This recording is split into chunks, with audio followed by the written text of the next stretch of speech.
You're listening to Within Tolerance, a podcast for machinists by machinists. I'm your host, Dylan Jackson from Proteum Machining, and this week I am joined by Chris Fox of Ignite Digi. Welcome, Chris.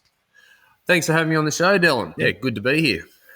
Yeah, thank you. I'm so glad we could finally get it to work out. Not only are we, I think it's like 16 hours time difference, but, you're a busy guy, I'm a busy guy, so I'm really glad we can make it work. Yeah, no, it's good. I think we've bounced the idea around of having a chat for a couple of months, so it's good to get it underway. Definitely. So I think probably most of the people who listen to this have seen your Instagram, but in case they haven't, both what do you guys do and where can they find you online? Yeah, okay. So I work at Ignite Digi, or am Ignite Digi. Myself and another chap, Tom Moore. We started a business 8 years ago doing aerial cinematography, and we've evolved from doing aerial cinematography with drones through to now we manufacture specialised camera equipment for film and TV industry. You can find us on Instagram at Ignite Digi Australia and online ignitedigi.com, .com.au.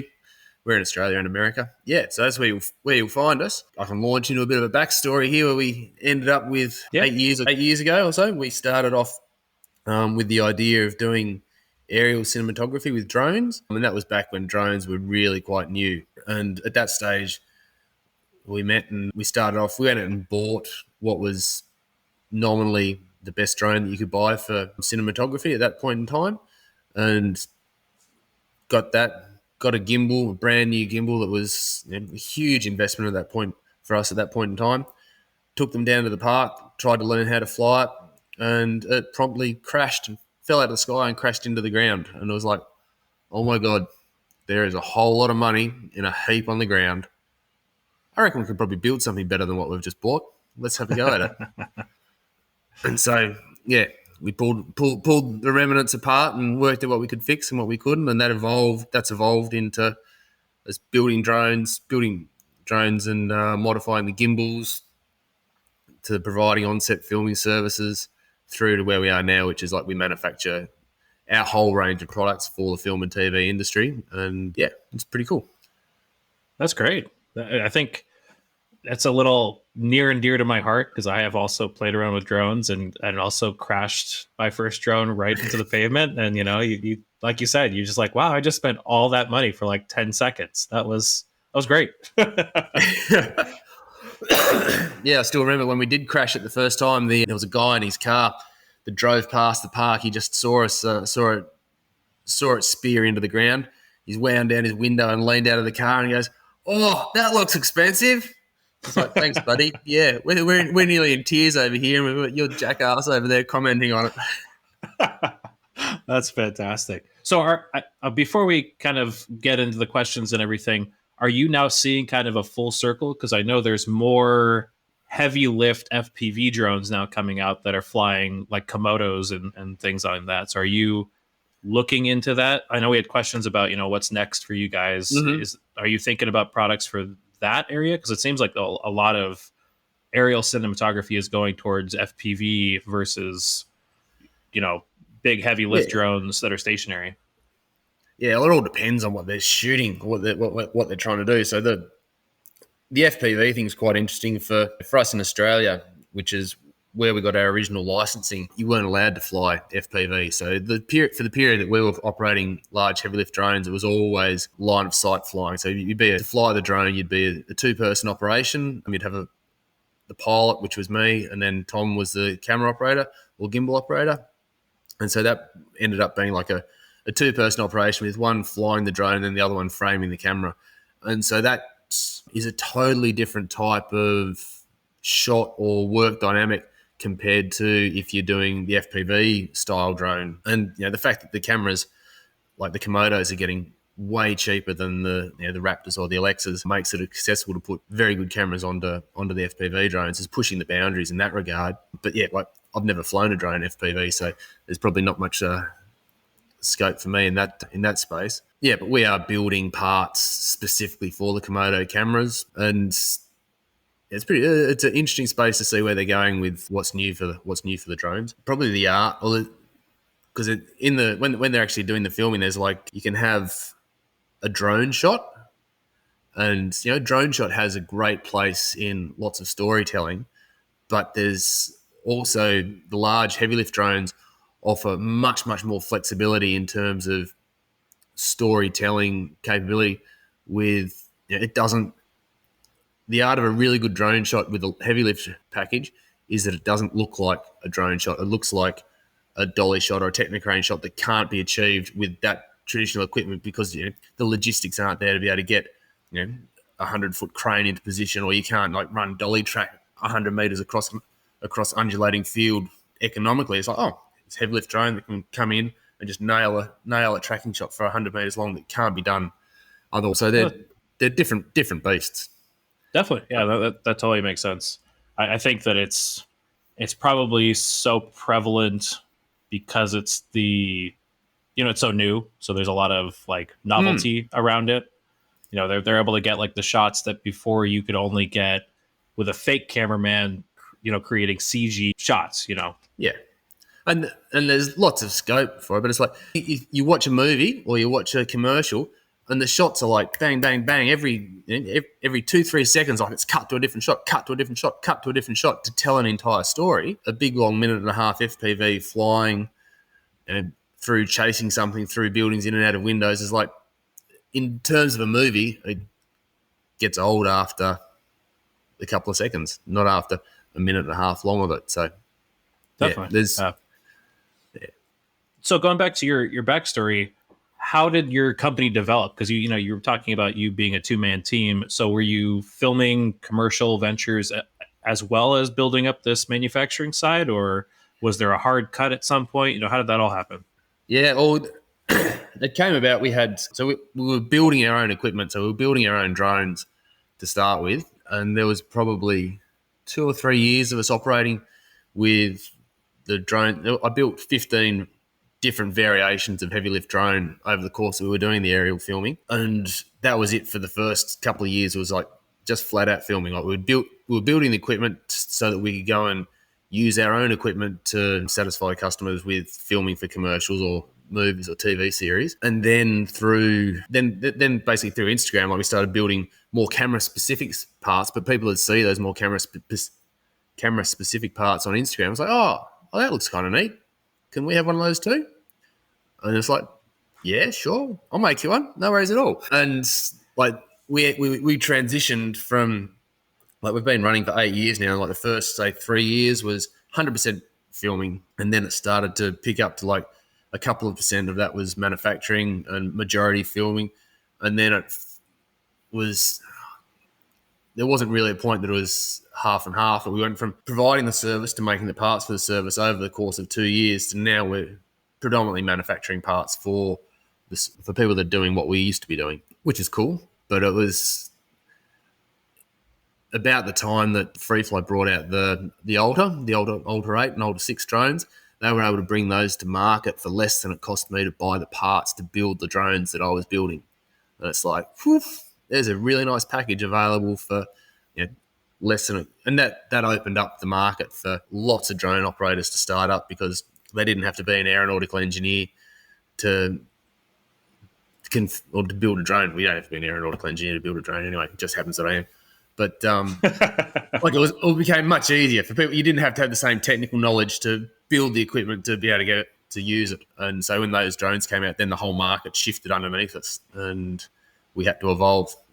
And when you start up a small business, you do whatever you do to survive. And the other part of that was that when those Freefly brought out the large drones, more people were able to provide drone services. But where we live here in Hobart, Tasmania, there was only one Arri Alexa Mini camera, and just one, that's it. And typically in the States, if somebody was doing a job that might need to have that camera in a gimbal, on a drone, or handheld, they go to the rental house and they hire 3 cameras. Done, use 3 cameras, and they've got one permanently mounted in each bit of equipment.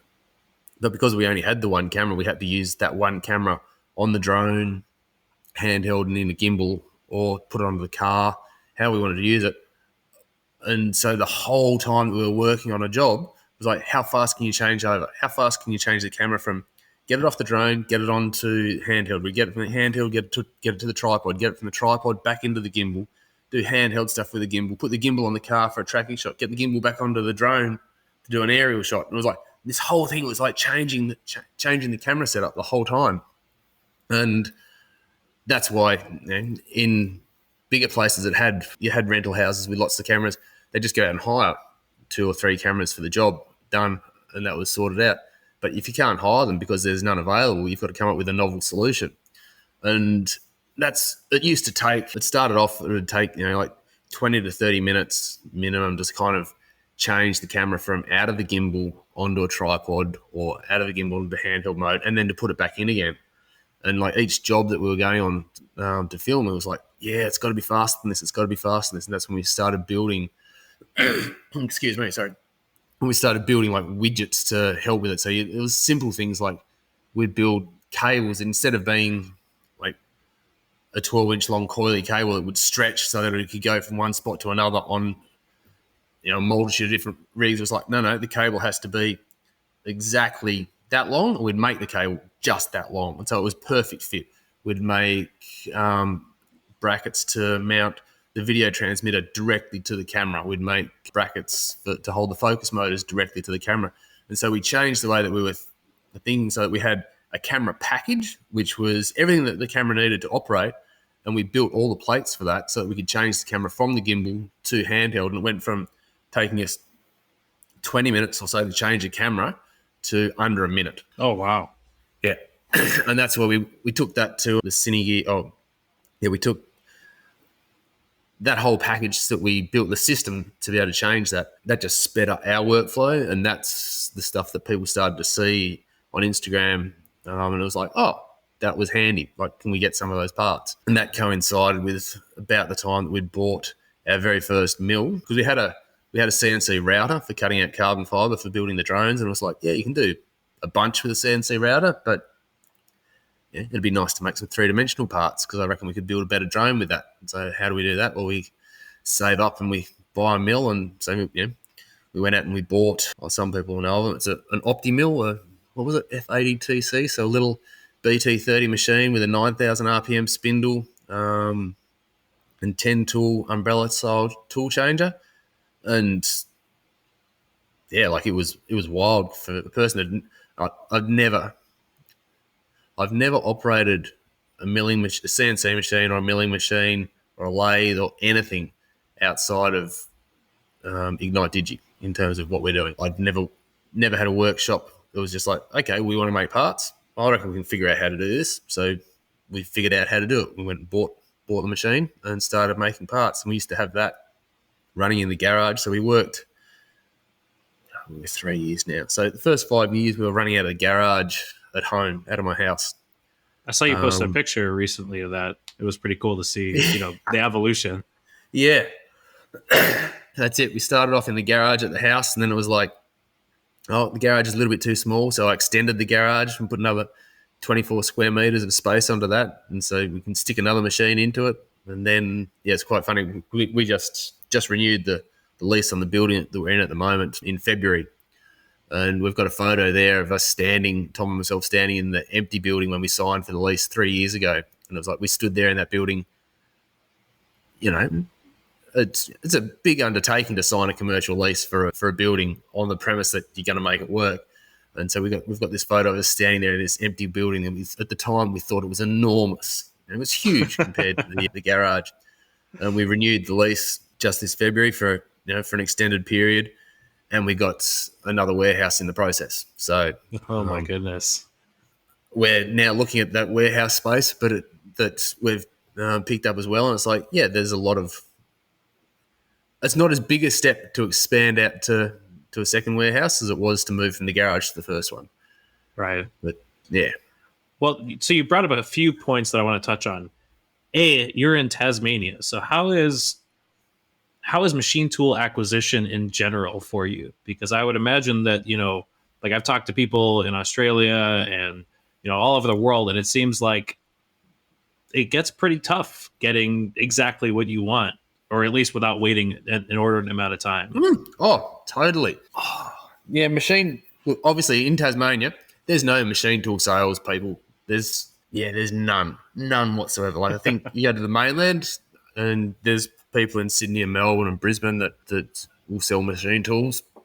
But even then, like it's not large scale, not like you've got in the States. So basically every machine that we've bought we've had to wait for it to be made. Or no, our Genos, the 3-axis Genos that we got, that was a stock machine, but we bought that and it was still overseas at the time, so it had to be shipped over. Yeah, you've got to think a long way ahead, which is really quite terrifying in terms of, if it takes 6 months or 12 months lead time, you've got to be going, okay, I think the business is in a point where I could need a new machine.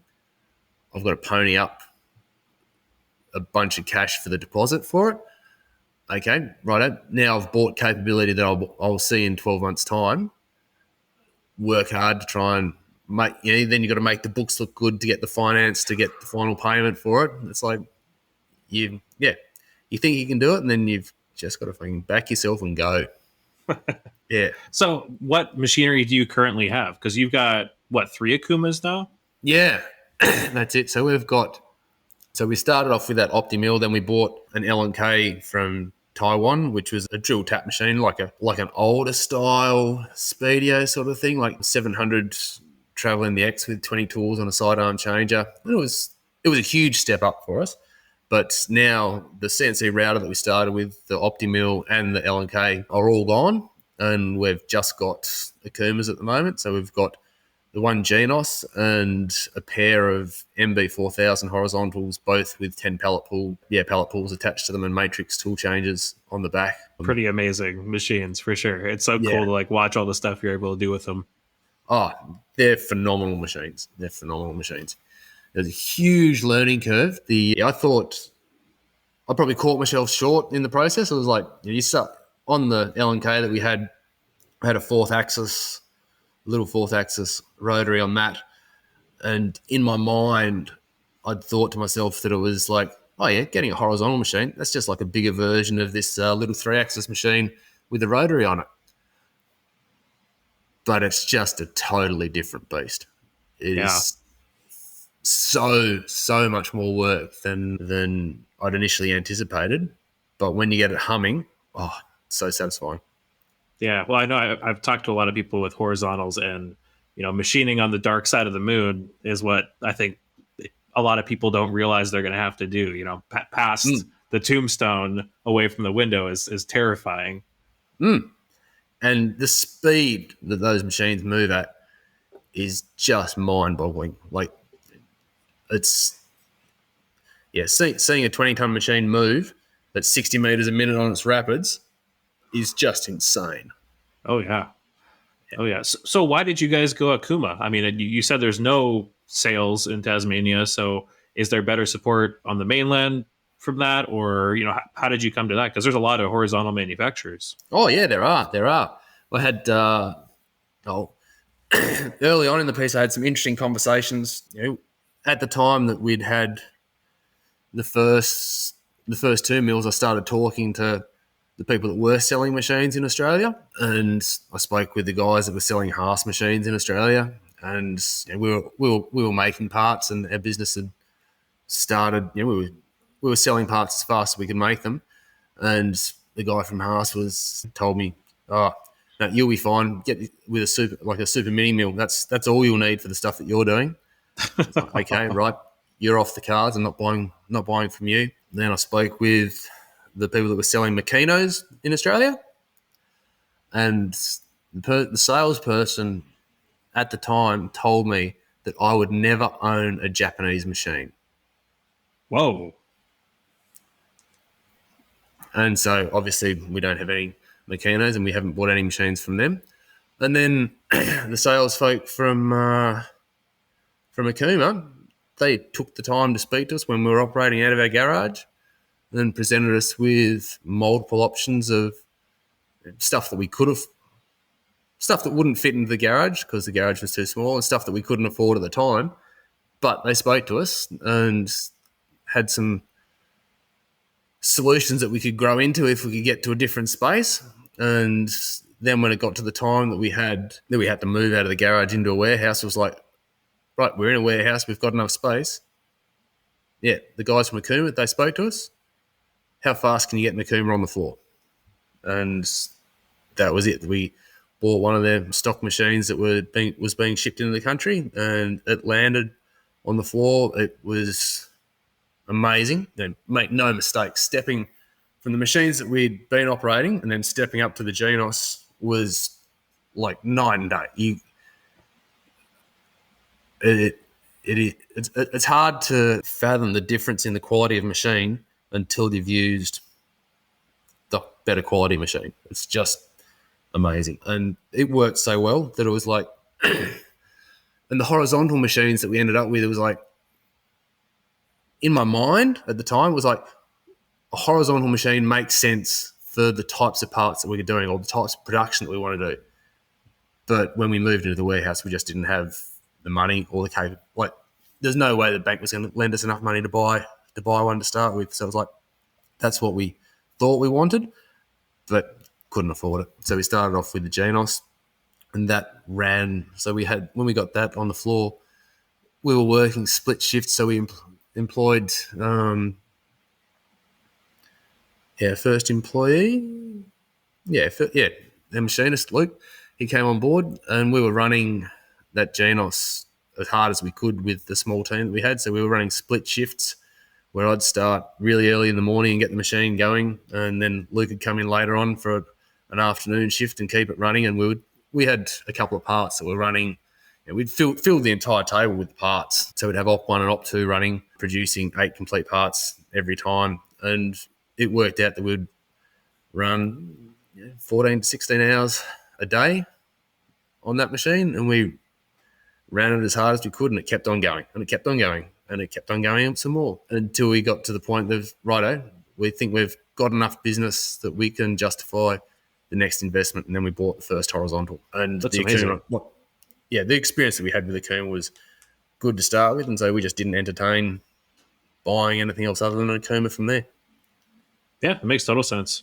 And then you are just about to add a CMM as well, right? We certainly are. It's on the boat at the moment. We're building out the new warehouse that we've got. So we're in one warehouse, then there's basically a car park on our lease, and at the back of the car park is the new warehouse, and we've decked that out. One end of it has been converted into a photo studio for all our product photography. The other side of it, we're at the moment building a positive pressure climate controlled room, which is where the CMM will go. Yeah, walls have just gone up this week, so we'll do all the services for that next week, get the air, the data, and power into the room. And then towards the end of April, the CMM should arrive, and then we'll learn how to measure. That's fantastic. CMMs are really cool. Yeah, it's going to be good. It's going to be the only CMM of that style in the state of Tasmania, and we're going all out on trying to build the best possible facility that we can to put it in, so that we've got the absolute best measuring capability in the States, and that'll flow through for our parts, and it also is going to help us with quality or acceptance testing on some parts. We have a small number of parts, like lathe-specific parts that we outsource the manufacture of, but like doing first article checks and quality control on those parts will be a breeze with that in place. Like, we'll have the ability, there's some complex features there that just have to be nailed. So looking forward to that. And then the CMM we've got is it's a hexagon machine, but it's large enough that it'll be able to measure any part that we can produce on the Genos or the horizontals or the next machine when that turns up or when we purchase it. Yeah, so that'll open up opportunities for us to be able to do manufacturing for other people as well. Very cool. That's great. Yeah. Which hexagon? Yeah, so it's the Performance Explorer 6106. Okay. I think, yeah. Very cool. That's it, with a 5-degree indexing head on it and the PCDMIS software. So. Yeah, I programmed a Global S Performance with the scanning 5-degree head. Yep. And that was a ton of fun. It's scary quick. Yeah, okay. For sure. Yeah. I mean, maybe not horizontal speed, but you don't expect the CMM to be whipping around and there's, no guarding or anything. And it's wrapping a tiny little ruby towards the part, and you're like, oh, okay. Yeah, no, So, it's going to be totally new for us. But yeah, I haven't programmed, I haven't used one before. But it's like where we're pushing the business to go is it's going to be essential for us to have it. well, for you and for anybody listening who is getting into programming on PC Demus, I took I basically learned the level 1 training on the job, and then I went and took their level 2 training. But I learned probably, I don't know, 2 or 3 times more from the PC Demus forum than I ever did from any of their classes. Yeah, right. Like they teach you like the very basics, but then you start encountering problems, or you're like, oh, I want to do this better, or I want to write some macros to do this kind of stuff, and you turn to the forum, and like there are people trying to break PCMS in a million different ways, and they teach you how to get around anything you want, or how to do anything you want. It's I highly recommend it if you're trying to get into it. Yeah, awesome. We'll have to have a look at that. There's going to be it's it will be challenging for us. Like where we're geographically located, there is no local support. So for us to get people down, we have to fly them into Tasmania to start with. So it's we learn how to run a CNC mill. I'm sure we can learn how to run a CMM eventually. Probably be Definitely. a few hiccups along the way, but we'll get there. Yeah, you'll figure it out for sure. Well, let's get into some of the questions from the Patreon. Bennett Fort Manufacturing asked, specifically the cinema cameras, do you purchase each camera you're making parts for, or do you rent them, or do you have an agreement to get 3D models? How does that all work out? Oh yeah, a little bit of all that. So I think I mentioned before, like our whole business came about because we were making parts for the Arri Alexa Mini, and that was because we'd bought the camera. So when that camera was announced, like we were a really small business and we'd started with drones. Oh, sorry, if you back it up a bit, like if you go and tell someone you're going to put a really expensive camera on a drone and go and fly it, you're going to be hard pressed to rent. Back in the day too, you were hard pressed to rent the camera to start with. And at that time, there was the Red Epic cameras, and they were expensive. And I sold a house and bought 2 of those cameras secondhand. Was the go, and then we used those 2, and we crashed one and sank it in the water, and that was really bad. Oh my goodness! And then the Alexa came out, and it was like the day that was announced, it was like, that is going to be the camera that people are going to want for aerial cinematography on the drone. Like that's the camera that people will want. And so we went out and put our name on the list and bought it. And we bought I think we had the 4th one in Australia. And that was the first loan we had to get, was to borrow the money from the bank to buy that camera. And we used that, and that camera started, we built all the parts for that. So yeah, we buy the cameras. We've got, what do we got? We had the Alexa. We've bought the Red Komodo, the Raptor. We got the Raptor. We've had the Alexa. There's some cameras that we don't have. So the cameras that we don't have, we can hire them in. And as our business has developed, and we've gone from being a couple of jokers in the garage at home to actually we make really good products for the professional industry, we're now able to get some 3D models from some camera manufacturers to work with, but that takes a lot of time to build a reputation and to get to the point that you're able to access that information. Yeah, so we buy the cameras, and we also make. When the Komodo was announced, you couldn't buy one, you couldn't rent one, and at that stage we didn't have the 3D models, so we built one. So from photos and some drawings, it was like, okay, yep, we can model in Fusion. We can model up something that's really quite accurate for the camera shape, because for the parts that we're making, we needed the camera physical form, and so we modeled it up and then machined one out of a solid billet to get the shape. And we matched it for where we expected we matched it for the weight, and then with a bit of judgment, we tried to balance the CFG to approximately where it'd be, and we were able to build parts based on the model that we made for it. And the really satisfying thing was when we actually got our first Komodo, and we were able to do a side-by-side comparison of it. The model that we'd built and the part that we'd machined to be our dummy was pretty damn close. That's So super cool. Wow. yeah. That is epic. His next part was, regardless of however the camera is sourced, how do you determine what products will you sell or need it? I mean, you started by making what you needed for your own Mm, company, but now that you're kind of out of that stage of your career, how are you deciding what the industry yeah. needs?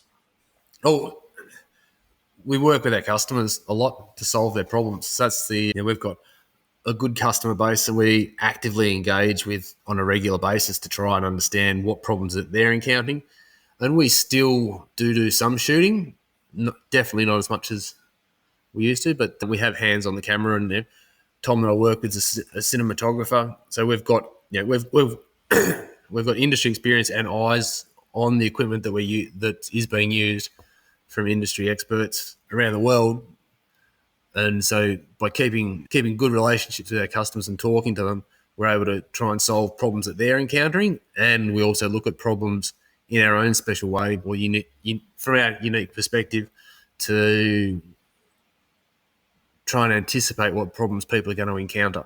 And then with that, we'll try and design a solution for it. Yeah, and we don't make parts that you can buy off the shelf as it is right now. So we're not like if one of our customers will quite often recommend to a customer, yep, you need these couple of things from us and grab that other part over there from a different vendor that already makes it because they've already set up. They'll probably make it cheaper than what I can make it. And Right. we're better off making stuff that we make. If that, yeah, Yeah. if that makes You know, sense. you're not solving simple problems. Yeah, like it's the whole thing is the system. It's a way of thinking about how you use the camera, and so we build parts that go into an ecosystem. That's really cool. I'm sure that's really rewarding. His next question was, what failed product ideas have you had, and when did you know to throw in the towel? We've had plenty of failed project ideas. I reckon you know when to throw in the towel when the stuff becomes uneconomical. Like we've started on projects that you have to be able to make the parts, and then you have to be able to provide the customer service for it, and then you have to be able to guarantee that the parts perform as expected and integrate with the rest of the systems as expected. And if your parts, if there's a chink in the chain anywhere along that process, it's like that's a problem to start with. And being in Tasmania, if we produce something and it has to be shipped back to us, that is insanely expensive for us. And so it's like we have a really good hard look at everything that we make, and we try and eliminate up front. You're trying to eliminate defects so that there will be no reason that somebody needs to send something back. Because if as soon as you've got that sort of problem, it's like really quickly becomes uneconomical to make that part. So yeah, like if you can't guarantee the support of the part, then there's no point making it to start with. So it's like we early on in the piece we'd sometimes just go, oh yeah, I think I can make that, and we'll be able to adapt one bit of equipment to work with another bit of equipment to do it. But it's if you can't guarantee the interface that you're working from to the interface that you're working to, then if any one of those changes or there's a little bit of variation in it, it's like game over. You can't guarantee the product, then you don't make the product to start with. So it sounds like most of these ideas you phase out long before the production phase. Are there any things that you have started to produce, mass produce, that you thought like was, oh, this is a great idea, this is my baby, and then the industry was just like, no, this is not it? Oh, well, we had one part really early on in the piece that we made, which was our original power supply for the Movi Pro, and that was like one of the first parts that we were producing in the garage at home. It was a fairly complex part to for the very first part that you're making. It had a circuit board in it. It had cables that had to be assembled in it. It had a very simple PCB that we were manufacturing, attaching components to, some spring fittings, and a couple of structural parts to it. So it was like 10 parts in the process. And at that point in time, it solved a unique problem, which was that the LiPo batteries that were powering that gimbal were hard to get hold of or didn't hold charge for a long time. And so we had made this power adapter so you could use regular V-Lock batteries to power the gimbal from. And it was, we'd run that product. We made that and we sold it. We sold quite a few of them and they were good, provided you used high quality batteries with them.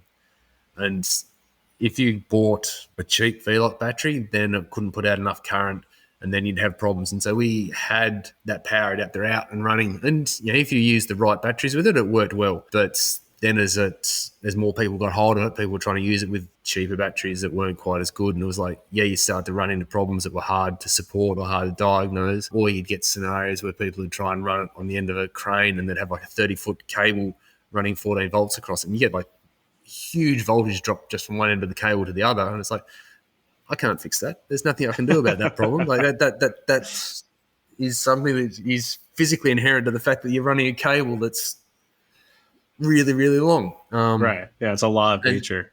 And so that product was one that we designed, made, we sold quite a few of, but we actively decided to, no, we've got a better solution than this, which was with our TB50 battery adapters. We're going to stop making the power adapter and focus on the TB50 adapters for the gimbal.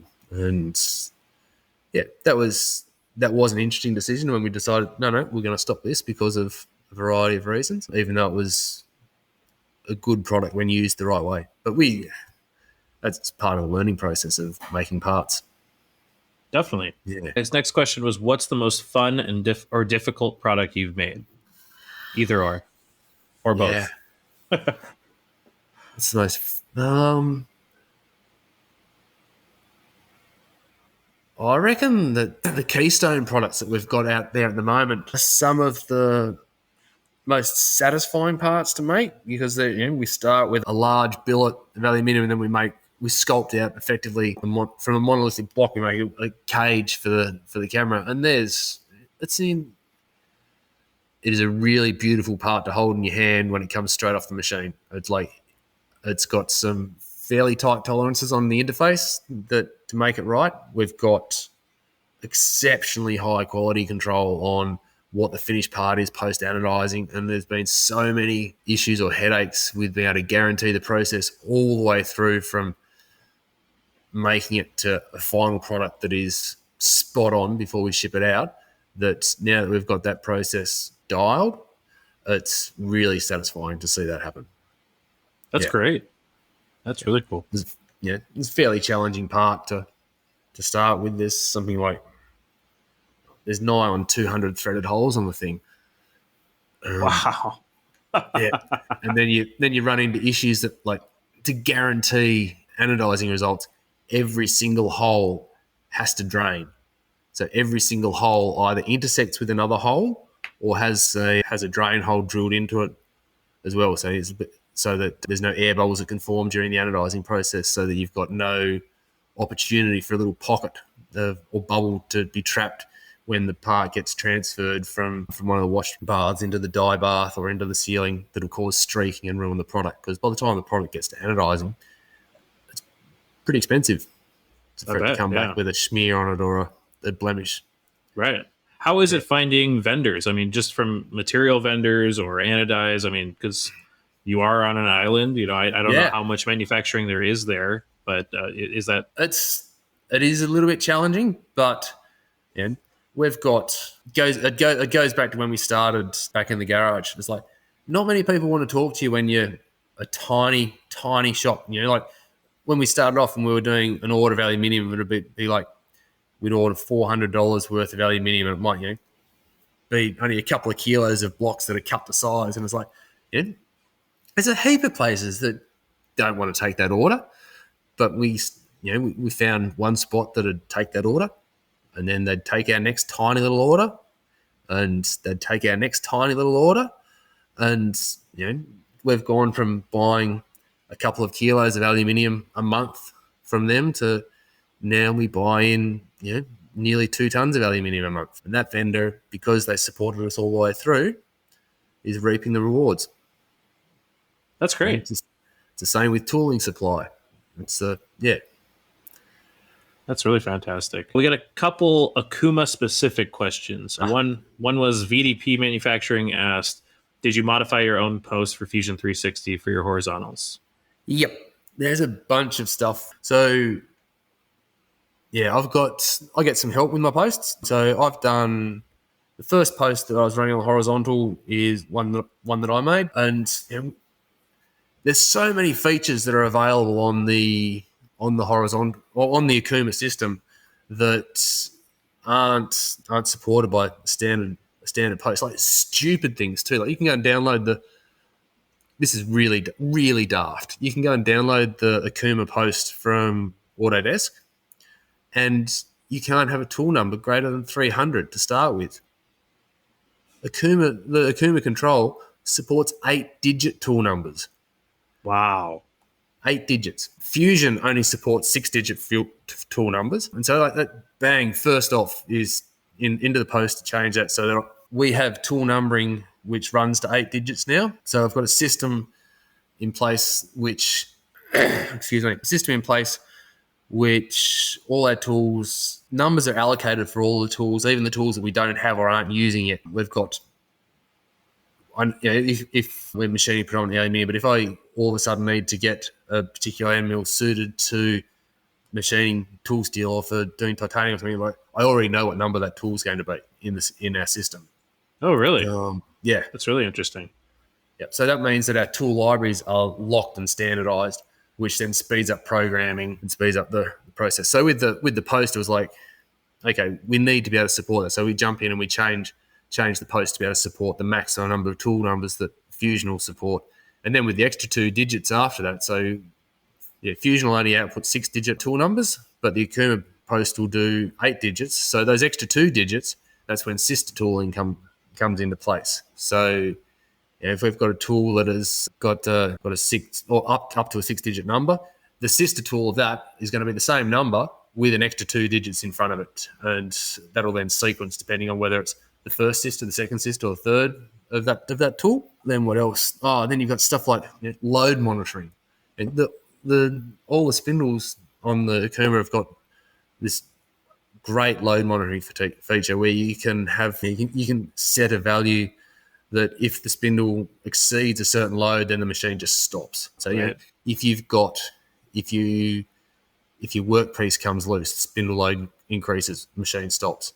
Insert wears out, spindle load increases, machine stops. Accidentally cut too deep past, say, the flute length, then the shank rubs, spindle load increases, machine stops. Do something dumb like try and cut with the collet of a tool, spindle load increases, machine stops. Who would ever do that?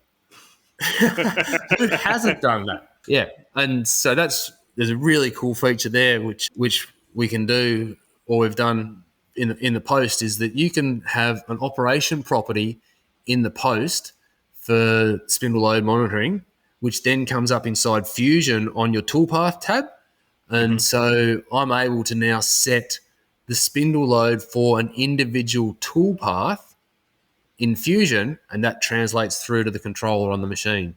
So you can have a spindle load variable for a 10 millimeter end mill, and it's coming in and it's roughing. So set the spindle load at 90%, 100% it'll snap the end mill. The 10 millimeter end mill, 90% that'll be good for adaptive clearing flat out.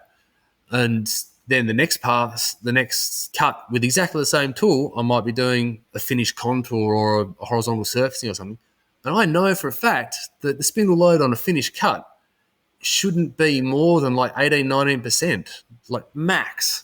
And so you set the spindle load at 20% in Fusion and that posts out. And so as it's running through on the controller, bang for the roughing, it sets the spindle load to that 90%, runs through that toolpath, gets to the next toolpath, snap changes the spindle load to the 20% value that you set in Fusion, and then runs that toolpath. Yeah, and through some trial and error experimentation, like below 15% spindle load, it gets a little bit. There's an area of error there with like so for me, any tool less than 6 millimeters in diameter will run at less than 15%. And so the spindle load limit is just set at 15% because that stops nuisance trips.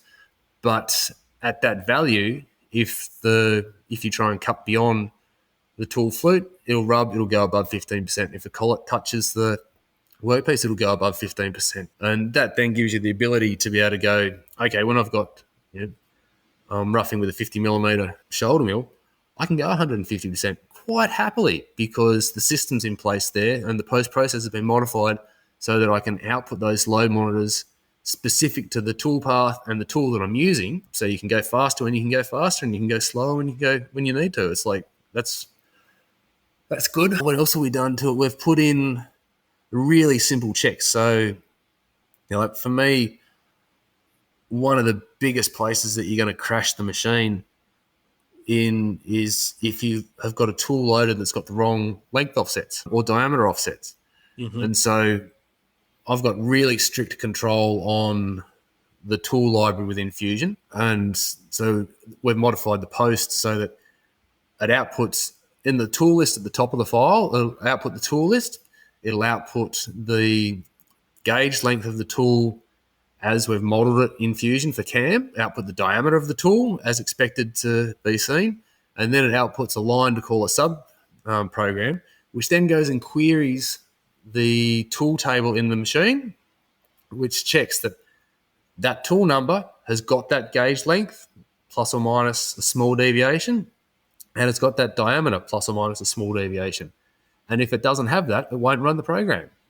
And so it's like, if your tool library in the machine doesn't match your tool library in Fusion, no bueno. It's not, you're not going to run the part. And that's fantastic. It is. It means that you can use, you can happily use cutter compensation or where you need to use it. If you've fat fingered it on the controller and you've loaded the tool without putting the cutter comp in, the program simply won't run. It's going to come up and say that your tool diameter is wrong. And so that then means that with that built into the system, I happily use probing to update the tool diameters based on the actual cut that we make all the time, knowing full well that the program's not going to run if it gets too far out of tolerance to start with. Yeah. So there's a bunch of stuff there for that load monitoring. Yeah. And now that the machine models have come on board, we're doing some work with, I've got some help from Scott Moyse to get the model built for the Akuma and to do a bit more work on the post for us. So, yeah. That's great. Scott's a great guy. The other Akuma question we had from Emery Rempel, he has a OSP 300 lathe control, and he says it can take a few minutes to read through pretty basic engraving. And he wanted to know, does your OSP control read through pretty quickly, or does it also take a long time to read through to the bottom of a program or something like that? I don't do it. Don't do it. I'd love to be able to answer that question, but he's got the mid sequence restart function. So that's another mod that we've done in the post. So basically, every time we change operations in the program, I write the line number of the beginning of that operation to a common variable on the controller. So like VC1 is the first common variable that's on the machine. VC1 is the last operation that ran in a program. And what that means is that I can stop any program, I can hit reset on a program at any point, and the operation that it was running, the line number for it has been written out to that common variable, and so I can just search straight for that line number and run from that point. Awesome. That's smart. Yeah. I like that. So, no, I don't do the mid-sequence restart. I don't know how to. A more general question, DFM Toolworks asks, what do you find the most rewarding at work? Oh, that's changed over the course of time. It used to be when we started out and we were doing lots of the actual filming work, like aerial filming or stuff. I used to get a huge amount of satisfaction from making amazing shots with equipment that we'd built ourselves. So like nailing tracking shots or car chase shots with the drone or with we did some race car stuff where we made our own shock arm to mount to the car and we put the gimbal onto that, and so we were flying around a racetrack in our busted ass ute with a race car following us. We're going as fast as that ute would go, but we had the the V8 touring car behind us sideways, getting these amazing shots. It was like, that was so satisfying. And that's evolved from us doing, from us doing the film work with the equipment that we use to now, then the next stage, that was like, I'd get a huge amount of satisfaction, like on the rare occasion that I go to the movies or the cinemas. And when the credits roll on a movie that you've watched, you see most of the people get up and start leaving. But now I sit there, I watch the movie, and then I watch the credits. And I look through the list of the credits coming through to see if our customers are on the list of the credits. And that gives me a huge amount of satisfaction to know that our parts have been used by other people to make great footage. And then, most recently, some of the most satisfying things that we've got, there's a huge amount of knowledge invested in what we're doing, but seeing the guys that we're working with starting to be able to run the machines that we've got and to see people within the business doing amazing work, like, gives me a huge amount of satisfaction. So yeah, it's gone from stuff that I do to seeing stuff that other people do, that's now like seeing the development of the people that are in our very small team, but the way that we're able to do more with talented people than we could do beforehand. That's a great answer. Kind of dovetailing off the end of that, JPM Steady asked, do you miss, filming and being on set? Some days. Yeah. Okay. No, look, I've had some great times doing some film work, and you also do a lot of standing around. Like, we've done film jobs where because you couldn't fly with the LiPo batteries, so we'd have to get on the ferry, which is an overnight ferry. So we'd drive our car to the other end of the state, so a 3.5 hour drive, get on a ferry overnight to a job, sit there on set for the job until 2 a.m. in the morning, then fly for an hour and a half with the drone, then pack up and drive home. I don't miss that. I don't miss that at all. But yeah, like I was chatting with one of the DPs that we did a lot of work with just last week about the good old days when we'd go out onto jobs, and I've got some fond memories of some of that work. But yeah, there's also some pretty cool stuff that we're doing at work at the moment now, which I wouldn't be able to do if I was still doing that. Definitely. And then the last question that I'm actually really curious on your answer was from Beige Power, and he asked, how do the Lang devices compare to the Orange Delta devices? Specifically for use with long material overhangs. And I'm very curious because I've got a couple Orange Deltas just kind of migrating over to Lang base plates, and Lang vices look really nice and Chunk vices look really nice, and I've got the orange ones which I really like, but I have yet to talk to somebody with experience with both. So Yep, I've used a few vices. So I've used a really ordinary vice that came in the very first machine. I've used fifth axis vices. I've used the Gen 1 and Gen 4 orange dual station 6-inch vices, the Delta vices, the Delta 4 vices, and the Lang vices on both the 96 and the 52 millimeter bolt patterns. Yeah, and the orange, like the 6-inch orange vices, I like those a lot. And yeah, for the Delta vices to the Lang self-centering vices, the Lang vices are the last ones that I've bought, and that's what I'm buying more of. Okay, I think that's fair. Yeah. That's definitely fair. Yeah, I love my orange 6-inch vices too. I don't think I could get by doing prototypes. At least I haven't found a system as versatile as one of those vices with carve smart jaws and all of that. But you start looking into 96 millimeter vices, and there's a lot of options out there. There is the orange 6-inch vice Delta pallets. I love those. They're great. We use those all the time because they're the only pallet system that doesn't put hardware into the back of the pallets. So then you don't have to avoid pull studs or lock rings. I had the Pearson Pro pallet system, and that was great, but it's got hardware in the back of the pallets. So when you're trying to bolt parts down to it, it's like, oh, can I part density? I've got to arrange it in such a way as I miss the bores or the lock rings and stuff. It's just like, the orange Delta device dovetail pallets are really good for second op stuff and first op stuff. But yeah, like the self-centering Lang vices are really good. I like them. Great. Well, that brings us to shop news and new things. You mentioned the CMM, and you kind of mentioned another machine. Have you guys thought of what your next machine would be? And Oh, yeah, I know exactly what it'll be when it comes, but we've got a lot of saving to do before we get there. Yeah, we've earmarked the space in the new warehouse for it to go. So, yeah, I won't buy another machine ever that's not automated. And the next step for us will be for a 5-axis machine with a pallet changer attached to it, okay, which will add, but that's 18 months to 2 years away, I suspect, before we can save up enough money for that to be realistic. they are But not cheap, that's for sure. I've got the it's like just like when you're a kid. I've got the poster of it on the wall.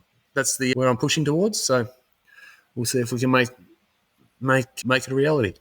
Definitely. And then any new product releases or anything else that's going on new? Oh, yeah, we've got new products. So we just released yesterday new power supply for the Noto film inertia wheels, which came out. We're working on.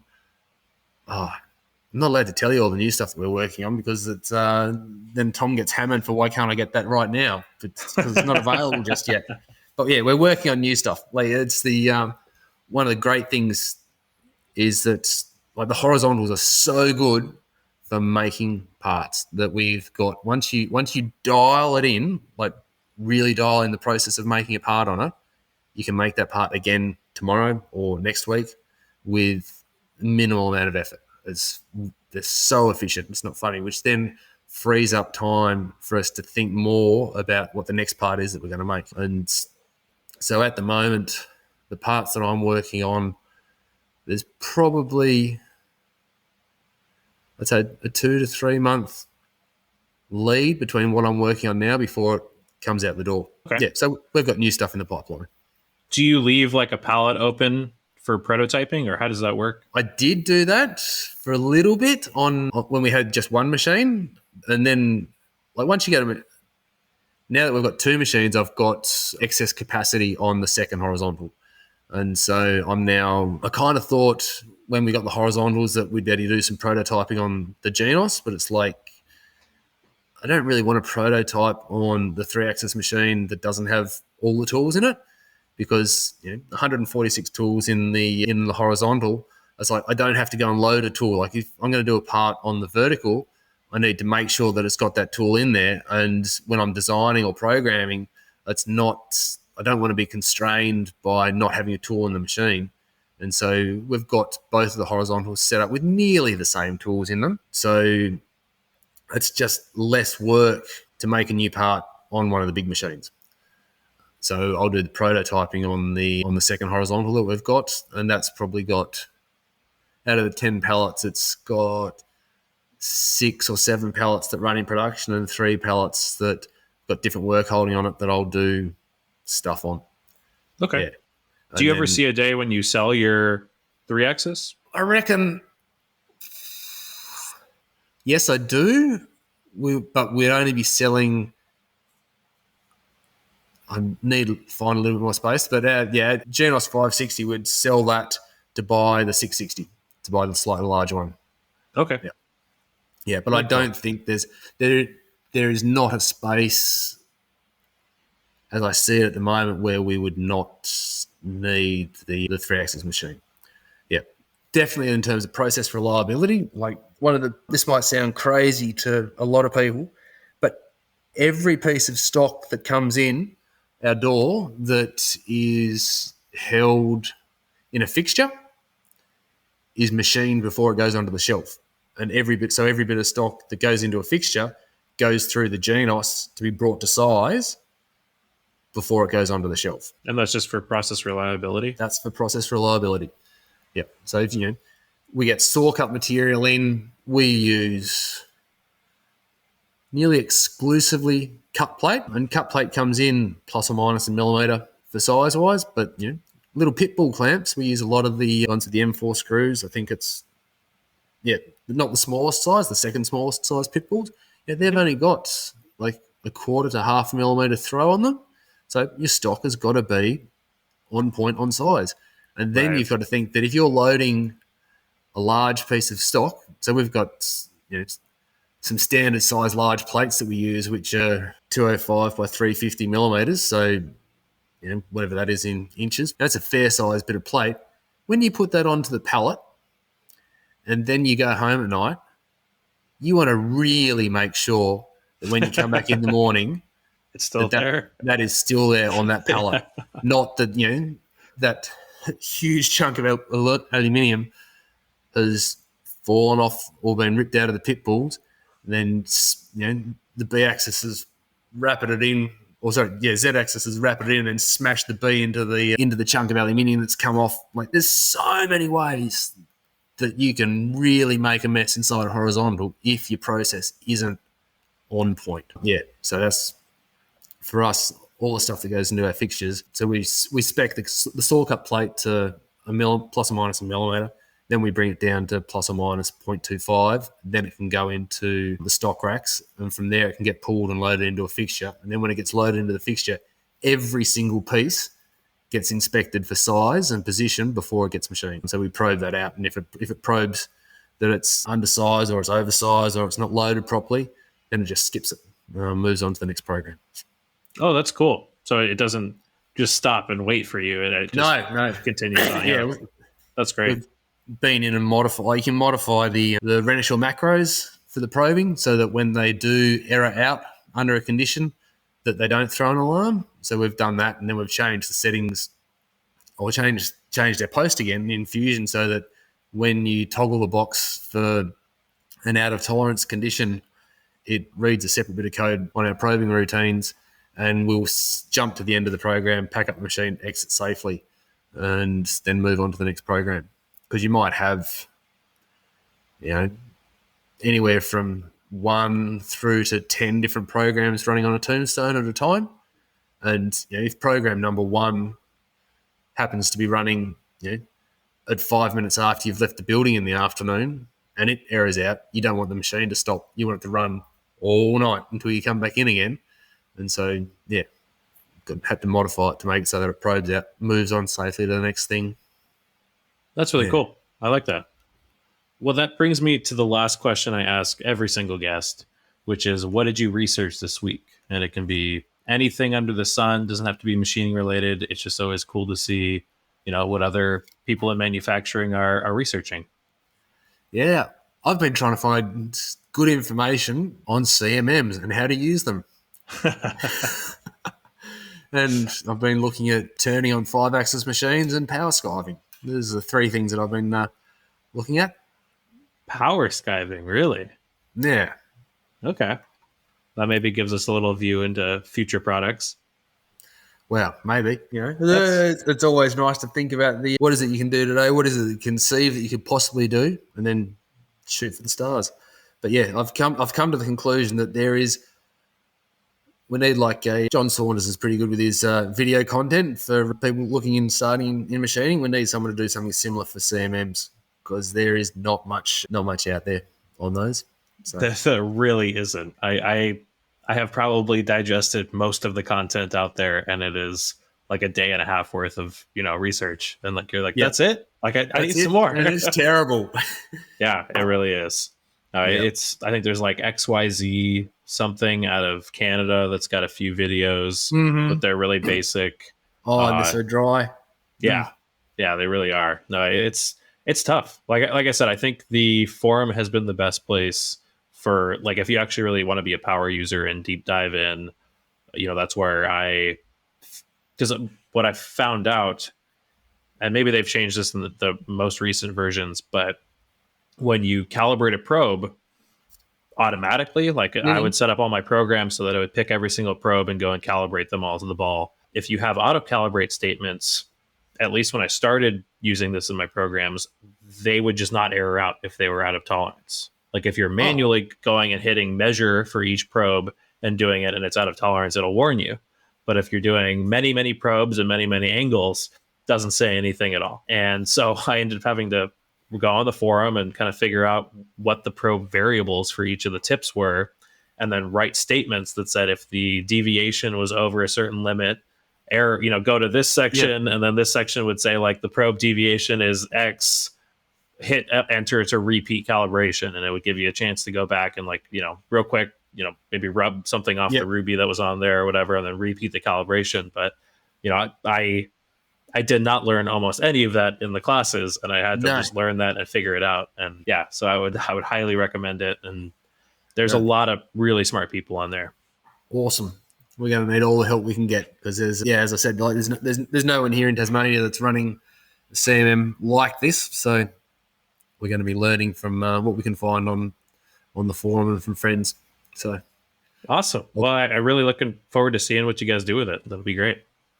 yeah, I've got a list of parts that give me headaches that are going to go straight on there.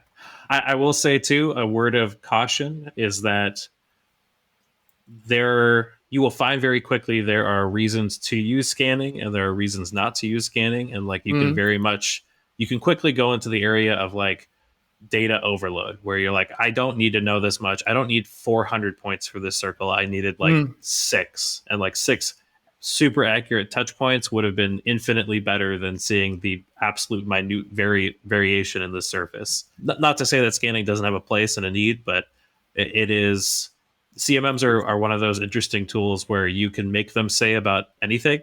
Like you can give them enough data and do enough math and crunch enough numbers and apply enough filters that, oh, all of a sudden my part's good, or all of a sudden my part's bad. And you very often hear about shops fighting between quality and machinists, and I think that some of that has to do with not realizing the power you hold when you run a CMM like that. So definitely. Yep. I mean, you'll figure it out just through rote. Like I know I wrote enough programs where I was spending all this time scanning, and then all of a sudden I realized, like, why am I doing this? Like, it doesn't matter. It's taking extra time. It's taking heaps more processing time. Crunching through 3,000 points for this giant circle when it doesn't matter. So yeah. Got to be the measurements got to be fit for purpose, just like the parts got to be fit for exactly. Purpose. Yeah. Yeah. Well, I have heard that it's like you can get 3 different people to measure the same thing on a CMM, and you'll get 3 different programs and 3 different answers. Oh, yeah. Yeah. Depending on how you align the part and, what features you're using to align and how good your alignment features are and all that. Like it's what is it? Garbage in, garbage out. It's that kind of machine. So, but I'm sure you guys will figure it out. Yeah. That'll be interesting because one of the ideas behind the CMM is to try and eliminate some of the variability that you get with hand measurements between different people. And then it's like, people are saying, we'll get the same thing with different programming techniques but obviously it must be to a much smaller deviation. Definitely. Yeah. And if you follow general GD&T best practices, you can eliminate quite a bit of that variability. It's when people are trained, very quickly in PCDMS and very quickly in GD&T, or very quickly on even just how to inspect parts, and don't really understand how the two relate, is when you start getting all these people, these parts that have a wide variability between people. So yeah. But that's where the opportunities are and everything, isn't it? It's on the interface between the exactly. Otherwise, it'd be all automated. Like yeah. So I'm sure you guys will handle it, no problem. Oh. Watch this space. We'll tell you in 6 months. Yeah, definitely. Well, Chris, thank you so much for taking the time. I'm really glad we can make this happen. It's been great to kind of pick your brain and learn more about Ignite and everything. No, thanks for having us on the show, Dylan. It was good to talk all things machining. Definitely. And thanks to all my Patreon members for making things like this possible. Helps, schedule things, interviews with people like Chris. And thanks everyone for listening. I'll be back next week.